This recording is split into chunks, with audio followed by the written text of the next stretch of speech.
అలాంటప్పుడు ఓవరాల్ గా ఒక మాటలో చెప్పుకోవాలంటే జగన్ వర్సెస్ జనం అనేలాగా ఎలక్షన్ జరిగిందని చెప్పి అనుకోవచ్చా? అంటే జనాలు ఎక్కువ మంది ఒకవైపు వేసారన్నంత మాత్రం మొత్తం అంతా జగన్కి వ్యతిరేకంగా ఉన్నారు కదా సార్. ఆఫ్ కోర్స్ డెమోక్రసీలో మెజారిటీ అల్టిమేట్ కదా. అది అట్లా చెప్పి 35% ఓట్ బ్యాంకింగ్ కూడా మనం పక్కన పెట్టలేం కదండి. అట్లాగా వర్స్ట్ కేసు 35కే అనుకుందాం. 35% వీళ్ళంటే ఈ 35% తక్కువ ఉన్నారు కాబట్టి వీళ్ళని మనం పక్కన పెట్టేసి మిగతాదంతా వీళ్ళే జనాన్ని కన్సిడర్ చేయలేం కదా మెజారిటీ శాతాన్ని. సో అది నియోజకవర్గాల వారీగా మనం డివైడ్ చేసుకుంటే ఈ నెంబర్లు వస్తున్నాయి సార్. అట్లాగా ఓవరాల్గా కంప్లీట్గా ఓట్లు వేసిన 3 కోట్ల చిల్లర మందిని కన్సాలిడేట్ చేసి మీరైతే గ్రాస్ రూట్ లెవెల్లోకి వెళ్ళి సర్వే చేశారు కదా. సో కాబట్టి ఇండివిజువల్గా వాళ్ళకుండే ప్రాబ్లమ్స్ దాన్ని బేస్ చేసుకుని ఓటింగ్ జరిగినట్టు అనిపించిందా, లేదంటే సొసైటీ యాంగిల్లో? అసలు ఫస్ట్ ప్రాబ్లం మీకు తెలియాలి కదా సార్. చాలా మందికి ప్రాబ్లం ఏంటని తెలియదు. స్టేట్ ఎంత డెఫ్స్లో ఉంది, లేకపోతే ఇతను ఏ పథకాలు ఇస్తున్నారు, వీళ్ళు ఏం పథకాలు ఇస్తున్నారు, ఈ పథకానికి ఎంత ఖర్చు, అంత ఆ సెక్షన్కి ఎక్స్ప్లెయిన్ చేసే పార్టీలు లేవు. వీళ్ళకి అంత ఎమోషనల్గా నీట్గా డెరైవ్ చేసే అంత టైము మెచ్యూరిటీ కానీ లేదు. మీరు ఒక లైన్ చెప్పాలంటే దేన్ని బెంచ్ మార్క్ చేసుకుని ఎలక్షన్ జరిగింది అనుకోవాలి మరి? బాటమ్ లైన్ అంటే అట్లా సింగిల్ లైన్లో చెప్పలేదు సార్. అది క్లమ్జీగా ఉంటుంది సార్, మొత్తం కలిపి ఉంటుంది కాబట్టి మెజారిటీ ఓటర్స్ ఆబ్వియస్గా కూటమి వైపు మళ్ళారు. ఎందుకు మళ్ళీ అనే దానికి 1 రీజన్. దాంట్లో ప్రధానమైన రీజన్ ఏంటి అనేది ఏరియాని బట్టి మారుతుంటుంది. కృష్ణా గుంటూరులో ఉన్నటువంటి రాజధాని ఎఫెక్ట్ శ్రీకాకుళంలో ఉండదు. సో ఒక రీజన్ అయితే చెప్పలేము. ఒక రీజన్ మల్టిపుల్ రీజన్ కాదు, ఒక్కొక్కరు ఎఫెక్ట్ ఇచ్చారు కాబట్టి ఆబ్వియస్గా జగన్ వ్యతిరేక ఓటుతో పడిన ఓట్లు అనమాట ఇవన్నీ గెలిచిన సీట్లు. కానీ రేపు పొద్దున ఇదే దూరంలో వెళ్ళి మేము కూడా ఇలాగే పథకాలు పంచుతాం, మేము కూడా ఇలాగే చేస్తామంటే సేమ్ మనకు 5 సంవత్సరాల తర్వాత మళ్ళీ సేమ్ మనం రిపీట్ మనకు కొంచెం తల్లిదండ్రులు పెరుగుతాయి, మళ్ళీ అదే డిస్కషన్ ఉంటుంది. ఎందుకు ఇచ్చారని నేను అడుగుతాను, మీరు అదే ఉంటుంది. మొత్తం మీద జగన్ కి యాంటీగా జరిగిన ఎలక్షన్ అనుకోవచ్చు. ఈ సింగిల్ లైన్ లో చెప్పంటే ఇది సార్. యాంటీ కారణాలు వేరు. సో మీరు మెజారిటీ శాతం pre elections pre polling survey ఇచ్చారు. దాంట్లో ఇచ్చిన దాంట్లో తేడా ఉందా, సేమ్ అది ఫిక్స్? మనం ప్రీ పోలింగ్ ఎలక్షన్స్ ముందు ఇచ్చింది 97 స్థానాలు కూటమి కన్ఫామ్ కనపడుతున్నాయి, 23 స్థానాలు వైఎస్ఆర్సీపీ కనపడుతున్నాయి, 55 స్థానాలు టఫ్ ఫైట్ వేసాం సార్.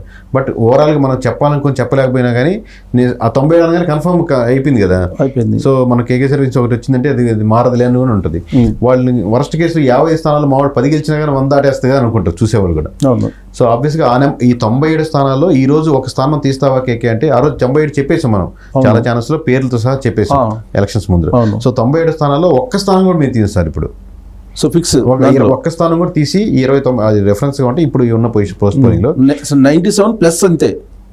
97+ ఈ 97 ఒకటి కూడా తీయటం లేదు. ఈ 97లో నెంబర్ లో కదా సార్, 97 స్థానాలు పేర్లు చెప్పేసాం కదా. ఆ స్థానాలు ఇప్పుడు 97% ఈ 50లో 10 అట్లా కాదు. ఈ 97 ఏ స్థానాలు అయితే చెప్పాం ప్రకటించాం, ఒక్క స్థానం కూడా వదులుకునేదానికి మా సంస్థ సిద్ధంగా లేదు.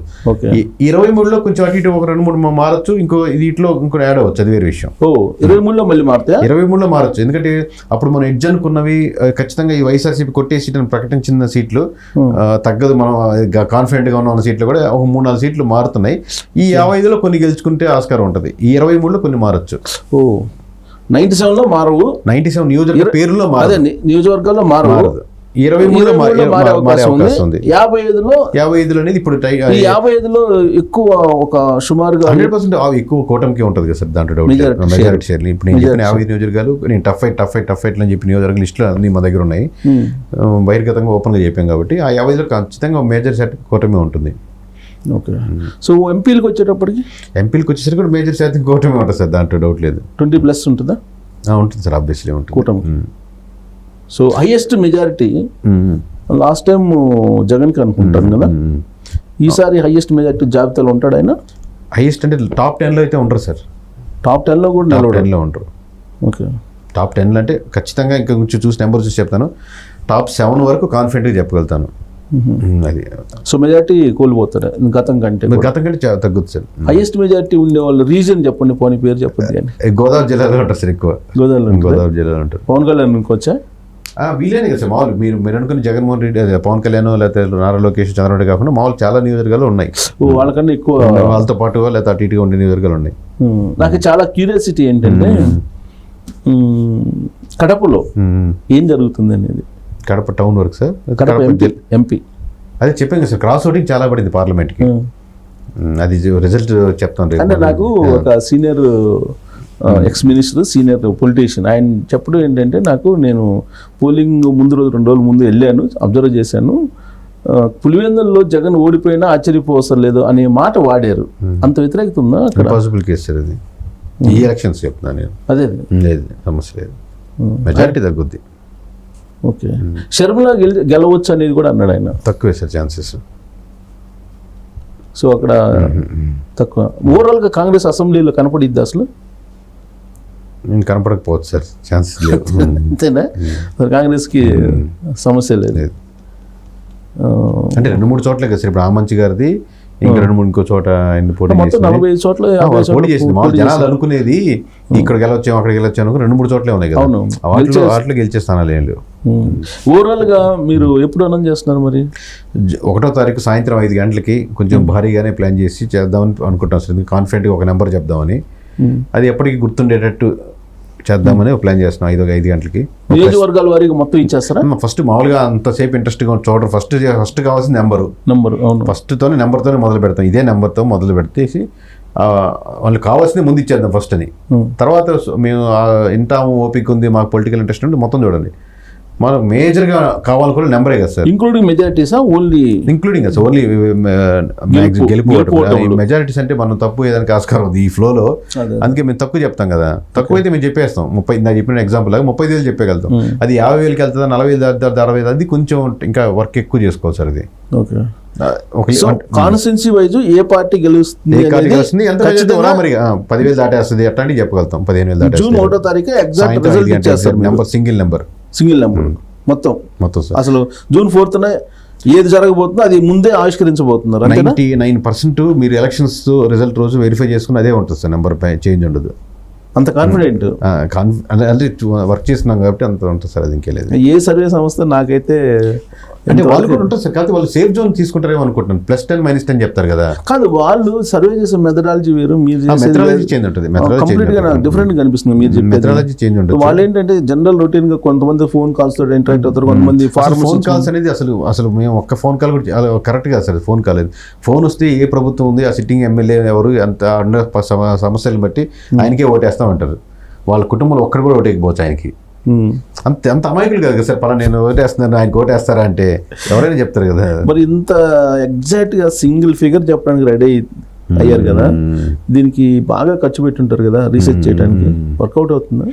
ప్రస్తుతానికి అయితే బ్రేక్ ఈవెన్లో ఉన్నాను సార్ మామూలుగా. అంటే బ్రాండ్ అయితే మంచి పెరిగింది.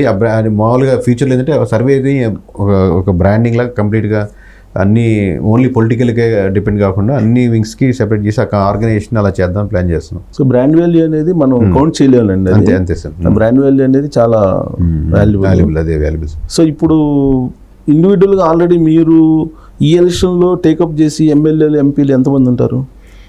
అంటే ఇండివిజువల్గా విలేజ్ వారీ రిపోర్ట్ ఒకటి సార్. విలేజ్ వారీ ఒక 10-15 ఉండుంటాయి. కాదు అది నేను చెప్తున్నాను, అది అర్థమైంది నాకు. కొంతమంది ఏంటంటే ఒక 15 మంది మండలం వారీగా తీసుకుంటారు. ఓకే, జస్ట్ చూసుకుందామని. అసలు ఎక్కువ మంది తీసుకునేది జస్ట్ హై లెవెలే. మొత్తం రాష్ట్రం ఎలా ఉంది, లేకపోతే నాకు నెంబర్ నేను ఎంతలో గెలుస్తున్నాను, లేకపోతే ఎంత ఉంది నాకు ఇప్పుడు ప్రస్తుతానికి అనేది ఇలా ఉంటారు సార్. ఇండివిజువల్గా వాళ్ళు పర్టికులర్ చేసేవాళ్ళు విలేజ్ వారీ చేసుకునే వాళ్ళు చాలా తక్కువ మంది ఉన్నారు సార్ మన దగ్గర. అది కూడా ముందుగా ప్లాన్ చేసుకునేవాళ్ళు. కేవలం లాస్ట్ మూమెంట్లో విలేజ్ వారీగా తీసుకుంటే ఓన్లీ డబ్బులు పంచేదానికి మాత్రమే ఉపయోగపడుతుంది సార్ అది. అంతే సార్. గ్రామ వారీగా లాస్ట్ 2 రోజుల ముందు ఏం టర్న్ చేయగలుగుతారు? అవునవును. మొత్తం మీద ఒక పిక్చర్ అయితే మీ దగ్గర ఉంది ఇప్పుడు. 100% సార్. ఆంధ్రప్రదేశ్ జూన్ 4 ఫలితాలు ఈ రోజుకి ఒక 8 నియోజకవర్గాలు వర్క్ చేస్తున్నాం. ఇప్పుడు మనం మాట్లాడుకుంటున్న సమయానికి ఇంకా ఒక 8 నుంచి 12 నియోజకవర్గాలు అవి ఎట్లాగే వేద్దాం అనేది కింద పడుతున్నాం అన్నమాట. అంటే కంప్లీట్ వైఎస్ఆర్సీపీ నియోజకవర్గాలు అవి. ఇప్పుడు అవి తీయాలంటే భయం వేస్తుందంటే నెంబర్ చెప్తుంది, ఎమోషనల్ తీయబుద్ధి కావట్లేదు, నెంబర్ ఏమో తీసేయమంటుంది. దానికి మనసు ఉండదు కదా సార్. మల్టిపుల్ చాయిస్ మనసు ఉండదు కదా, కాబట్టి దాని నెంబర్ తీసేయండి దాటేస్తున్నాను నేను చెప్తాను. సో మొత్తం మీద ఆంధ్రప్రదేశ్ నుంచి ఒక ఛాలెంజ్ ని మీరు ఫేస్ చేస్తున్నారు. 100%. ఈవీఎంలో ఏముంది అనేది మీరైతే మీ దగ్గర అయితే ఉంది. ప్రజెంట్ యాజ్ ఆఫ్ నౌ ఉంది మీ దగ్గర. ఏంది అనేది అది రివీల్ చేస్తాం అంటున్నారు జూన్ 1వ తారీఖున. అంతేగా? 1వ తారీఖు ఈవినింగ్. సో కిరణ్ గారు, కేకే గారు అంటే నీకు గుర్తు, కిరణ్ అంటే సౌండ్ కరెక్ట్ గా ఉంది. కేకే గారు కేకే సర్వే అనేది ఫేమస్. అదే ఫేమస్, అదే గుడ్ విల్ కంటిన్యూ అవ్వాలని కోరుకుంటున్నాను. మీ సర్వే అలాగే మీరు తీసుకున్న ఛాలెంజ్ కూడా నేను ఒక సీనియర్ జర్నలిస్ట్ మమ్మల్ని అప్రిషియేట్ చేస్తా. చూస్తా అది రేపు జూన్ 1వ తారీఖున మీరు ప్రొజెక్ట్ చేస్తున్నారు, జూన్ 4th అది ఎలా ఉంటుంది అనేది ఆ రోజు మళ్ళీ ఇంకొక ఇంటర్వ్యూ పెట్టుకుందాం డెఫినెట్ గా. Thank you for giving interview and challenge తీసుకున్నందుకు. Thank you.